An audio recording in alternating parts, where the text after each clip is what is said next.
Wake your ass up or take a damn nap. And we're the three best friends that anybody could have. It's time. Sean, you were twerking. That's going to happen. Murph, don't be a dick all your life. It's one of the more fun podcasts I've ever done. Hey, I tell you what, if you're not talking about sports in the man cave, I bet not say you not a man. That's it.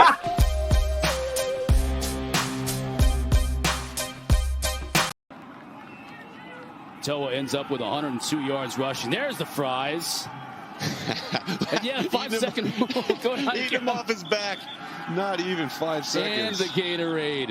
I was thinking fries and ketchup, not fries and Gatorade. Oh, and there is the guy, Jay Norvell, the head football coach at the University of Nevada.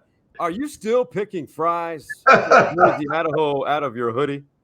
Yeah, I was not expecting that whatsoever. But it was pretty crazy. We actually got a penalty for that because there were fries all over the field. The game was still going on. One of the few penalties I've had. I've had a couple. I got one last week too. So, but no, it was great. It was so much fun to win that game, and it's such a unique game. Being that famous Idaho Potato Bowl, that's a tradition. The winning coach gets bathed by French fries, and I actually was. We had the victory ceremony, and they're presenting the trophies, and I was still picking out French fries later on from my hoodie. So, but it's always good to win. I do it every week if that's what it takes to win. Absolutely, Jay Norvell.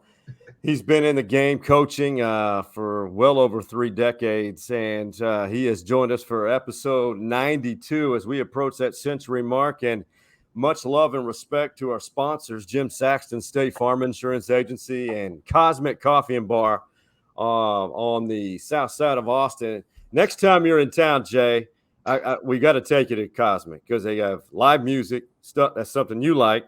Yes, sir. Food trucks, boozy coffee, regular coffee, and all the cocktails. Because I think you may be a bourbon connoisseur. I'm not sure. Yeah, I absolutely do prefer bourbon, but no, it's not as much as I used to for sure. Right. But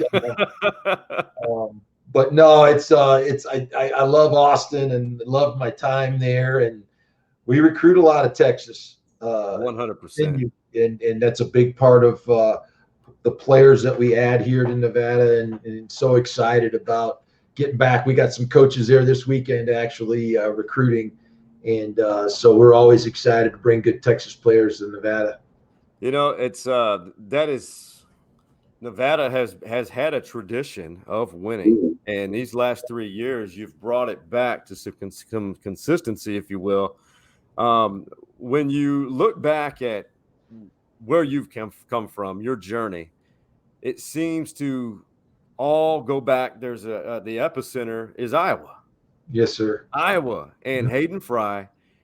And I think before we jumped on here, we talked about how coaching trees, you emulate or pattern yourself or take a little something from the head coach where you got your first significant job, because not only did you play with, you coached with Bob Stoops, Mike Stoops, Mark Stoops, all those guys, Coach Snyder, Coach Venables, all those guys on that coaching tree. The list goes on forever. When you look at now the late Hayden Fry, and he's a forever mentor to you, do you look at yourself and find similarities? No question. I think you kind of are brought up on the certain principles of the game by people that really influence you. Obviously, my dad was a football player. He taught me the sport. He played at Wisconsin. And then I was so fortunate when I was 18 years old to get recruited by the state, the coaching staff at Iowa. And that was Hayden Fry. And that was before Hayden had ever won there at Iowa. And so the only thing I really had to go on was just my own interactions with him and his staff. And what an amazing staff it was. Barry Alvarez, who went on to Wisconsin, became a Hall of Fame coach. Bill Snyder was there, went to Kansas State, Hall of Fame coach. Kurt Ferentz, who's now the I'm leading winningest coach at Iowa, was our line coach. He was a young 25-year-old line coach then. But amazing. Dan McCarney, who coached at Iowa State, North Texas, was our D-line coach. And then I played with Bob Stoops. I played with Bob. I played with Mike Stoops, played with Mark Stoops, all became head coaches. Just an amazing group of people, and a great group of winners. And we were all led by Hayden Fry and just his innovation, his creativity, the way he recruited. He saw something special in me and in all of us. And, he taught me about personnel as well, and just looking at people and getting character and the value of hard work and innovation, and not being afraid to change and following a gut feeling, all the things that, that we live on in this sport. I really have to, Coach Fry was the one that instilled and molded that in me as a coach. Now here's a little scene, and I tried to find you in this video. It's one of Coach Fry's traditions. Let's see it. Let's see if you recognize this.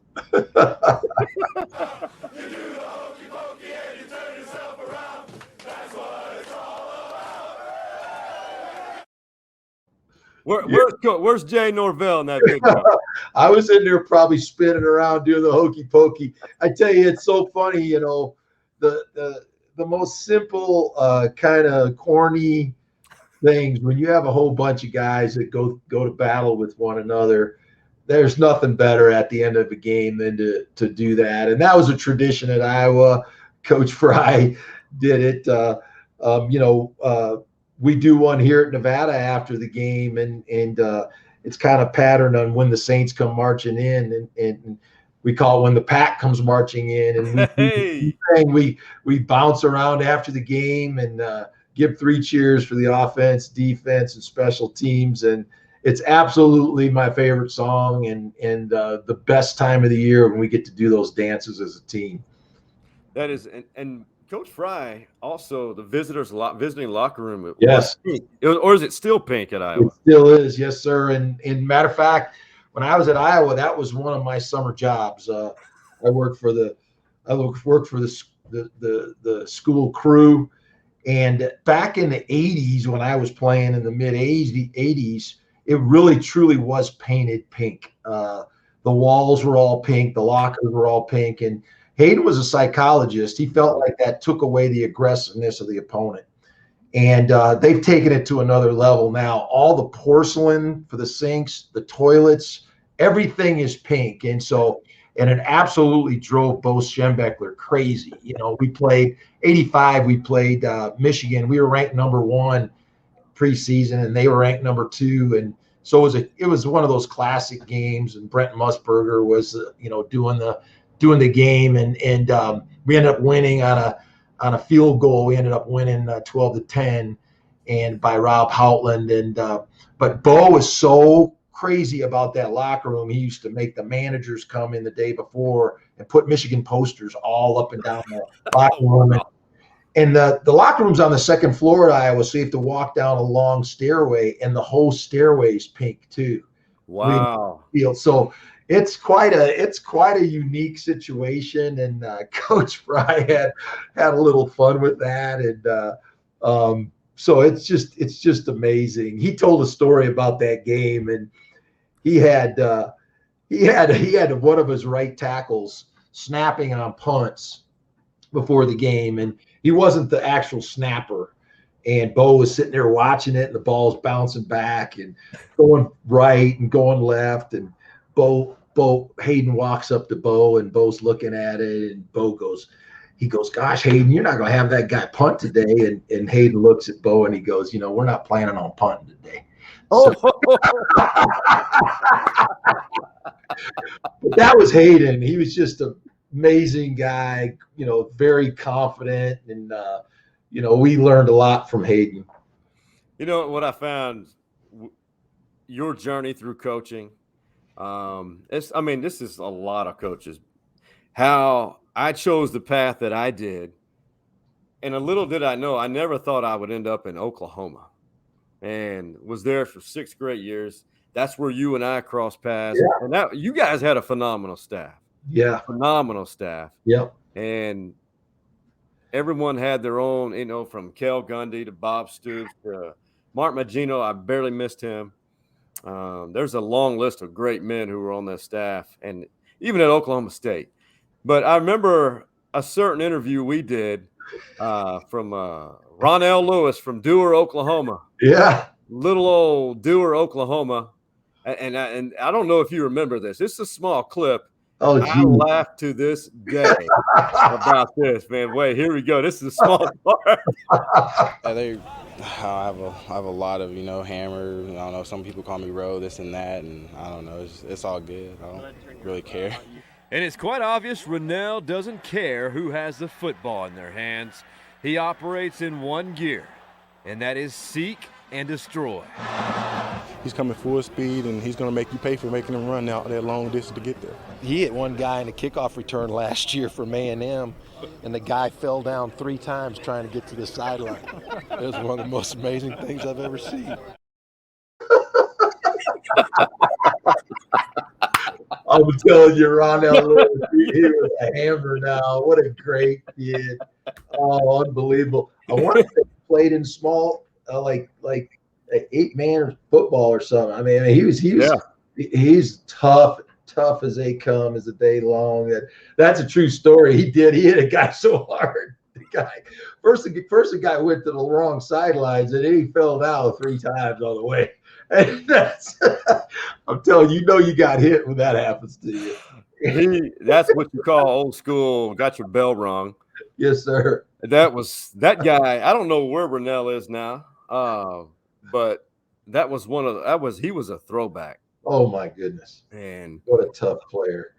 And when you're at a school like Oklahoma, the talented players that you get a chance to work with and spend time with, and just amazing physical talents, and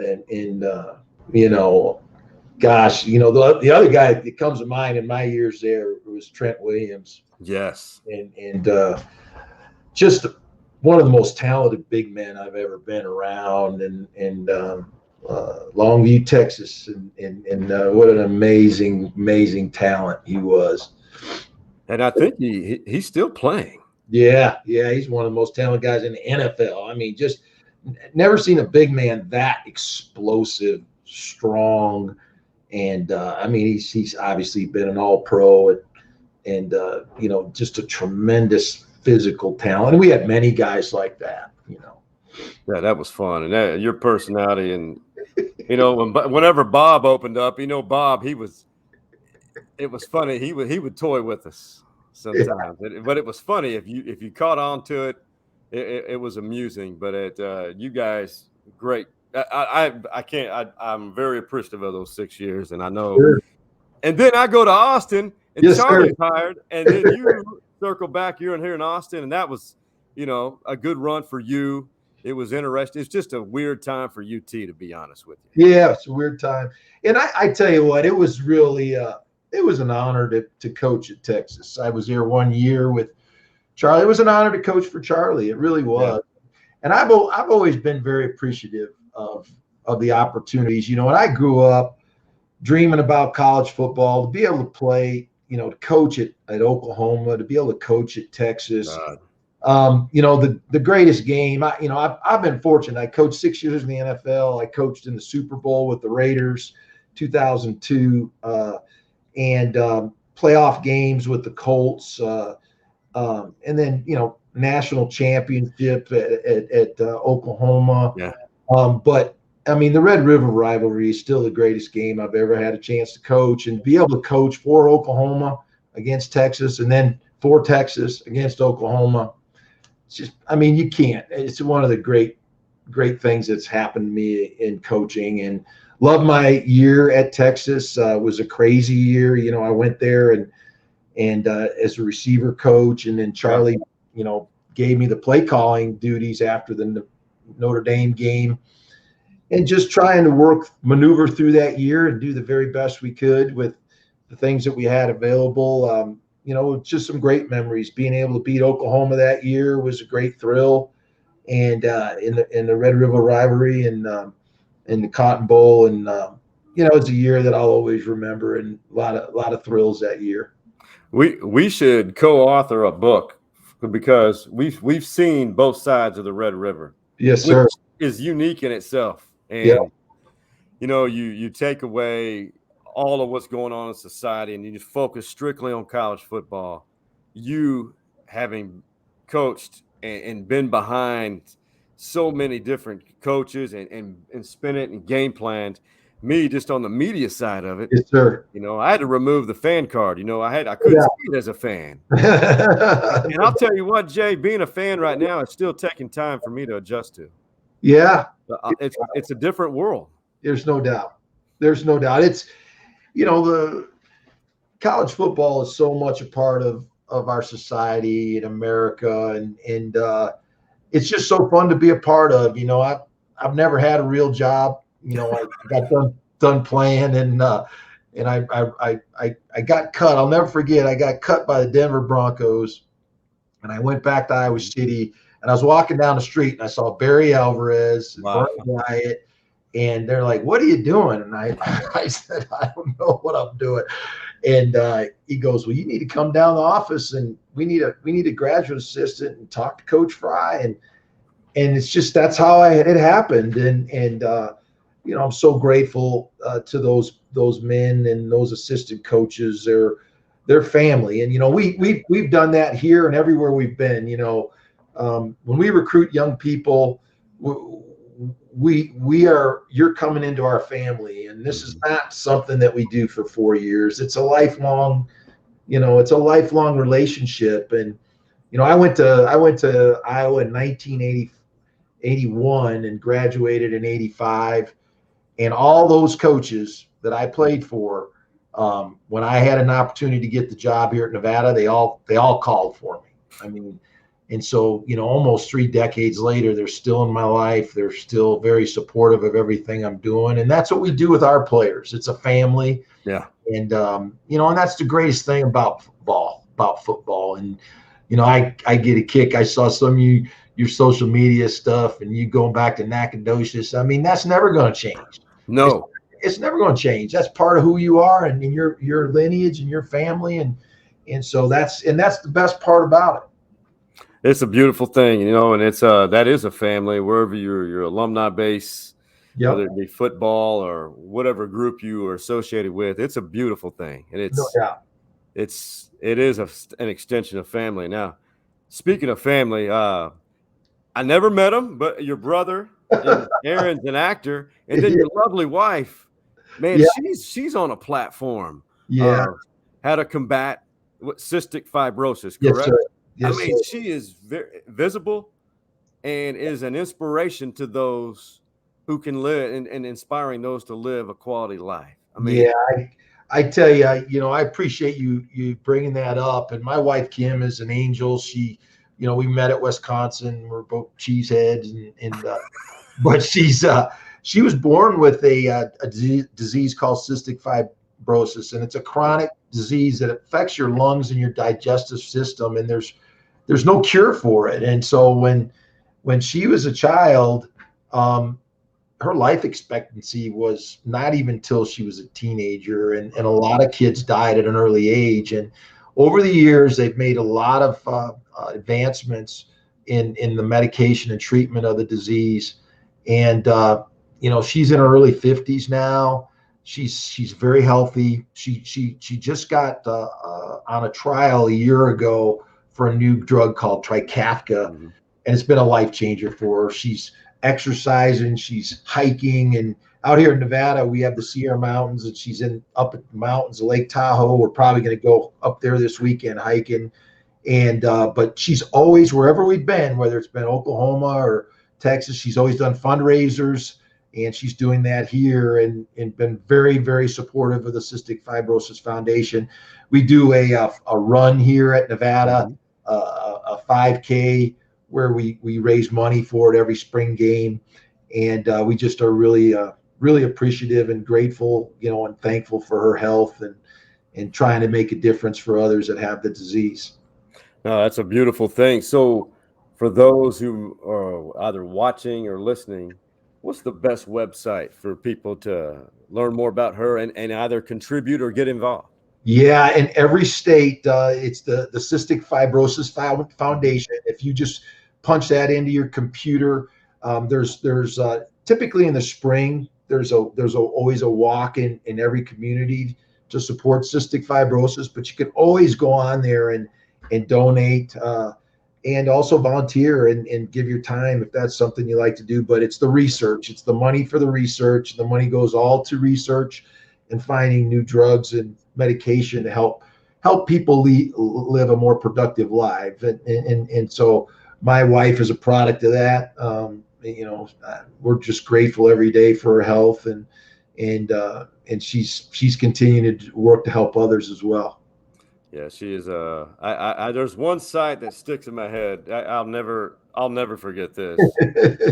So, 2008, Oklahoma-Nebraska game. Yes, sir. Cold night. That's the game. Texas that night ended up losing to Tech. First play from scrimmage of the game, I think it was Dominic Franks, pick six, and the route was on. Toward the end of the game, they started playing House of Pain, jump around like the dude was talking. And I see your Kim over there just on the sideline for 5 minutes, jumping around. Well, I tell you what, if you want to learn some 4-letter words you haven't heard before, you just hang with my wife during a ball game. It's funny. We get some teetotalers that come to our games sometimes in my wife's box. She is invested, to say the least. And my wife and my son and my brother, you mentioned my brother, I mean, they are invested and just have a great time, but extremely passionate about our games. And we did spend some time in Nebraska too. And so that's right. I was offensive coordinator at Nebraska with Bill Callahan, and in the early 2000s, like 4, 5, 6, right around there. And Zach Taylor was my quarterback, who's now the head coach of the Cincinnati Bengals. So yeah, it's we have some history there at Nebraska as well, and so that probably had a little bit to do with their enthusiasm for that win. I was standing in that end zone. What is it? The south end zone, and I look over and I thought it was a cool environment because it was so cold that night. But when your team is, even though I was covering OU, it was just if the team you're covering or the team you're a fan of is just winning a big game, all of a sudden, the cold doesn't bother you. No, it doesn't at all. Absolutely not. All of you guys on the staff got into the jump around, and there's Kim. Yeah, that's awesome. She was That's great. Remember that. I'm gonna have to tell her that. She'll get the biggest kick.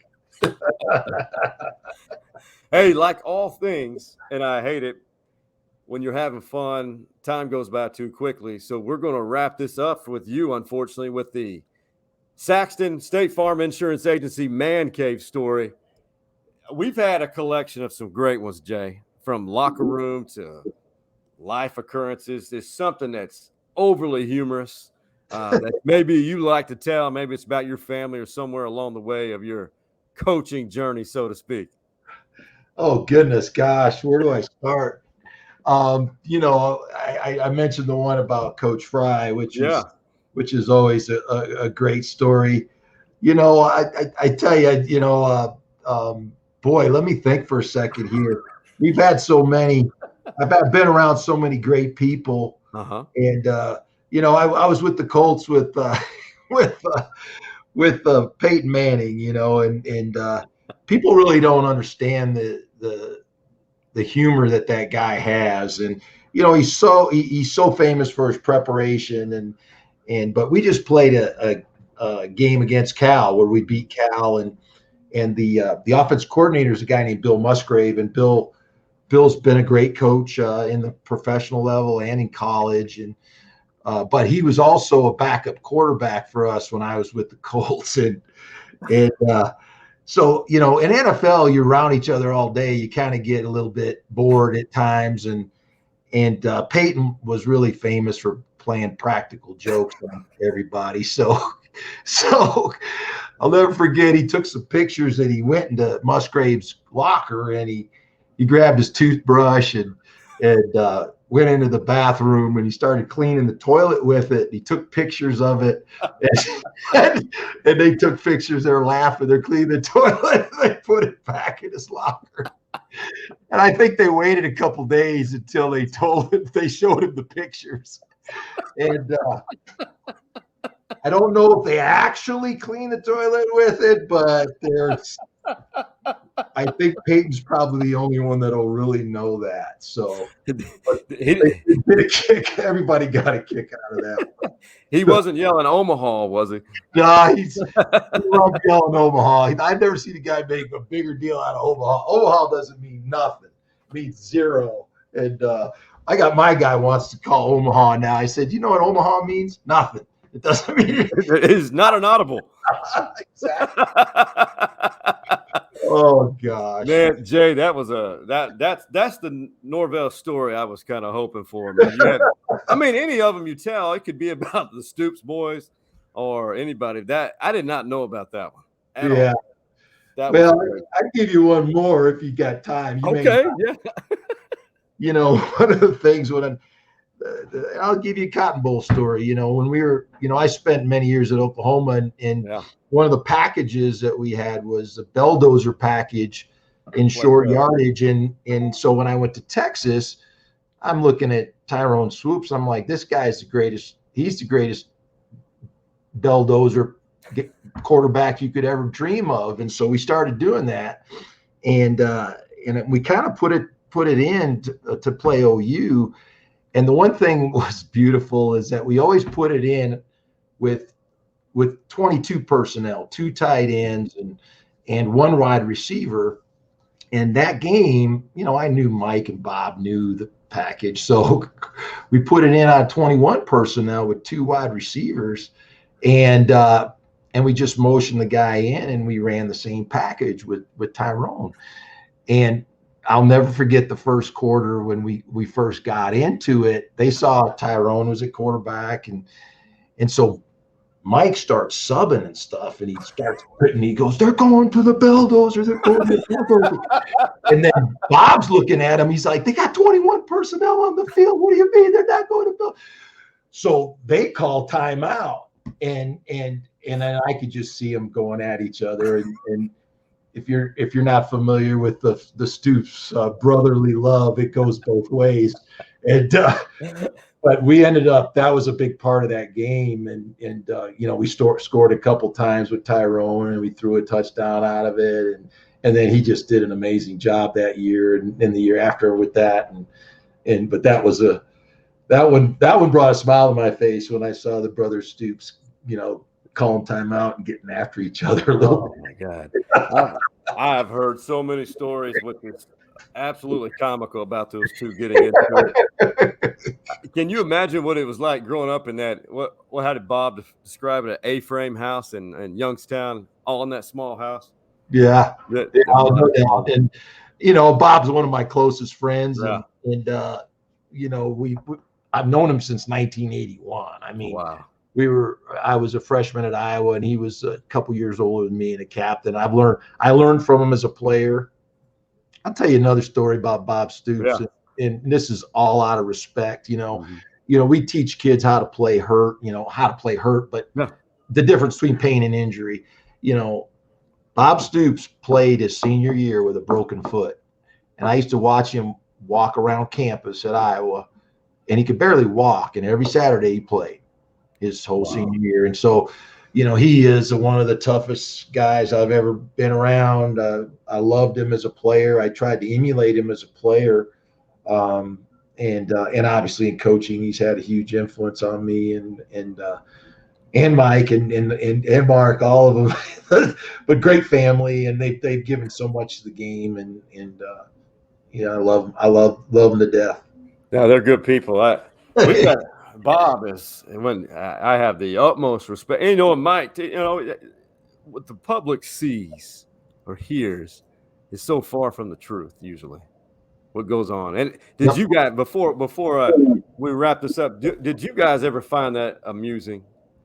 What the public's perception is, and because you guys know what's going on behind closed doors. Yeah, and I get it. I mean, there's rivalries, and everybody wants their opinion, and I've been on both sides at OU in Texas, but that's an incredible football family. Right. I mean, their lineage from their father, and I mean, Bob's father passed away on the sideline, coaching high school ball in Youngstown, and so they've given their life to the game and given so much to so many people, but they are different personalities, each one of the brothers, and they've all made an impact on the game in their own way, and I've enjoyed my relationship with all three of them and enjoyed coaching with them, and on that day it was coaching against them, but still it was some of my great friendships in the game, and I love my relationships with the Stoops brothers.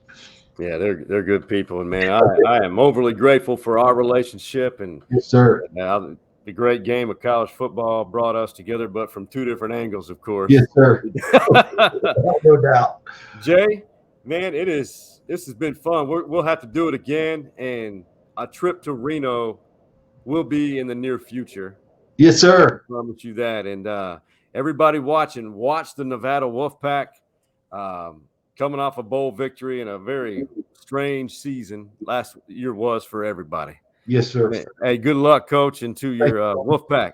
Hey, what's a hand sign for the Wolfpack? Well, the people down in Austin, it's obviously this is Texas. Oh! This is a Wolfpack, so it looks like a wolf.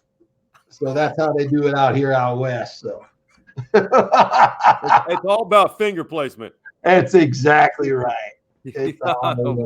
Brother, good luck. This is your bye week. Yes, sir. And we got Boise next Saturday. Woo, on the blue turf. Yes, sir. Hey, enjoy it, the off week, and we'll be watching next week, because I don't know if it'll be upset. In my mind, I expect the Norvell boys to win. Yes, sir. Win, baby, win, like your mentor, Al Davis, behind you. Yes, sir. He kept it pretty simple. That's exactly right. Hey, brother, enjoy your weekend. We appreciate you. All right. God bless, Sean. Great talking to you. God bless, buddy. Always. Yep. Need anything, let me know. Yes, sir. You do the same. Thank you. On the other side of this break, we'll quickly preview the Longhorns Big 12 opener. That's on the other side of this break.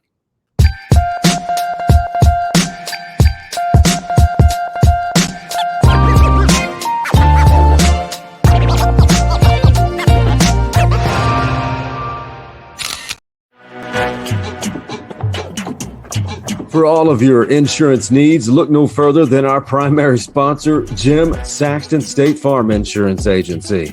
The ATX OG has been insuring Austin for over 3 decades. And get this, Jim Saxton is a Longhorn legacy. He is the son of the late, great James Saxton, who was a Heisman finalist. Be sure to give him a call, or better yet, visit his website, saxtoninsurance.com, and tell him that the stories inside the Man Cave Boys recommended you.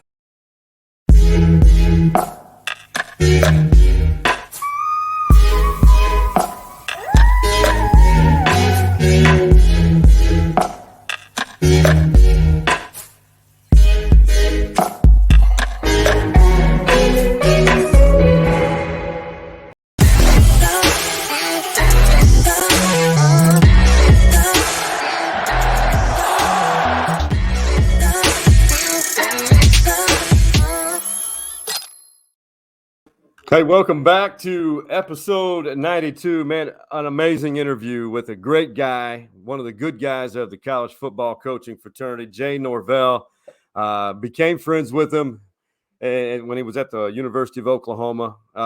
Great storyteller, and he's right. We had a conversation before that the art of storytelling is not as prevalent as it once was. But, man, we have much love and appreciation for Jay for stopping by. Hey, the Big 12 football race begins this week. It's a marathon, not a sprint. Of course, Texas got back on track last week against Rice and shut them out, and just pretty much did what they were supposed to do. Texas now in the second week with Casey Thompson, the ties there with our guest in segment one. Casey, obviously his dad, the former OU great wishbone quarterback, phenomenal. And Casey he's quite an intellectual guy. We'll talk about him shortly, but you got to give respect to how the defense responded. I know it was Rice. I know they were supposed to win, but Rice did give Arkansas some fits in that season opening game. But for the defense to come together, you've got to have guys who are workmanlike, blue collar. And I thought the biggest improvement was DeMarvion Overshone. And maybe the reason why he played improved football and was better was because of his background. He is a family guy, Arp, Texas, deep in the heart of East Texas, if you will. And during COVID, he went back to work for an East Texas owned grocery store to help support his family. And here's DeMarvion talking about that. And that work ethic pours over into how he plays the game.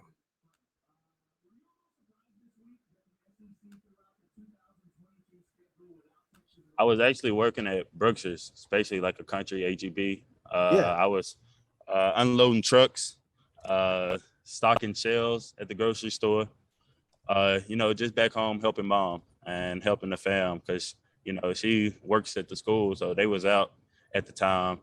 And, I was doing everything I could to help her. So with the NIL, it's definitely big. I'm able to send money home, take care of mom, take care of the fam. Much respect to DeMarvion Overshone. I love hearing him speak, and he is a deep family-rooted East Texas roots guy. One thing about he mentioned NIL. One of our man cave brothers, Mike Murphy, he's on board with Last Stand hats as a part of those name, image, and likeness deal. Now, you heard me mention Casey Thompson. Well, I love when we have human interest stories. You can hear about X's and O's all day, and it gets old throughout the year. We love learning more. But what was funny, man, is you learn about Casey Thompson. He's very structured, regimented, organized, and quarterbacks are creatures of habit. Well, listen to Roschon Johnson, the Texas running back, who did come in at Wildcat against Rice and had a long touchdown run. Of course, Texas had over 400 yards rushing. But this is Roschon talking about UT's QB1. It's literally everything. Like anybody that knows Casey, like if you walk in his apartment, his bed is made. Like he has all his clothes in line, color coded, and he's just OCD. Like he just does everything to a T. In a sense. So, I mean, that's just the type of person he is. And ever since I met him, he's been like that. So. Truth telling, but hey, that's a good thing. That's a good thing. Being organized. And honestly, I don't know if OCD is offensive, but to me, I think that's a good quality to have. Being OCD, making sure everything is organized, structured. Casey Thompson, if you ever want to help an older gentleman such as myself become more organized in their life, like my closet, my wardrobe, become color-coded, and I may need your help. And that's something you could monetize. I'm just saying. Hey, let's end this episode on some positivity. And, of course, we have to pipe into Hardball Harge's son to make that transition. Hey, man, tell me something good.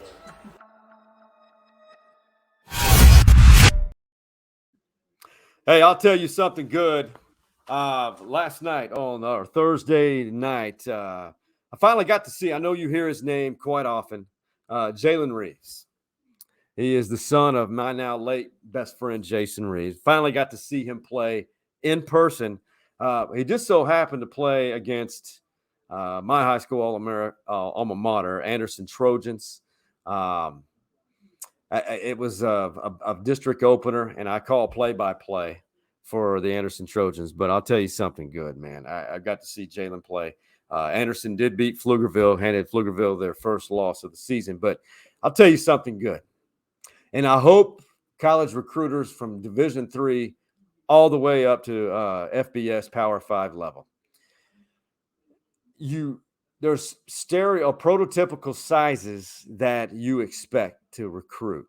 But what I saw and got to see in person from Jalen is start looking at the intangible effects, or not the prototypical effects, the effects that you have of types that you have of football players. I got to see Jalen play last night. A smooth operator. I'm not being biased because I'm in his life and I love the kid like he's my own.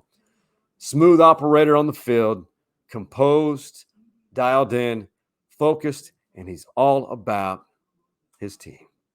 That's what I got to tell you is something good.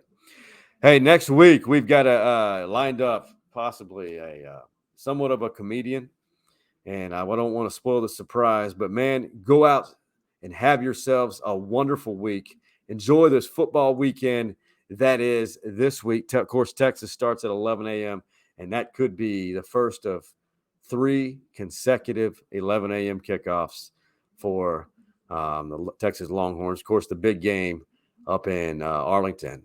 Texas A&M, top 5 material, playing Arkansas, the team that whipped up on Texas in Fayetteville. And I'm starting to believe that Arkansas may be that type of team. We'll find out if they get a win on Saturday up in Arlington in Jerry World.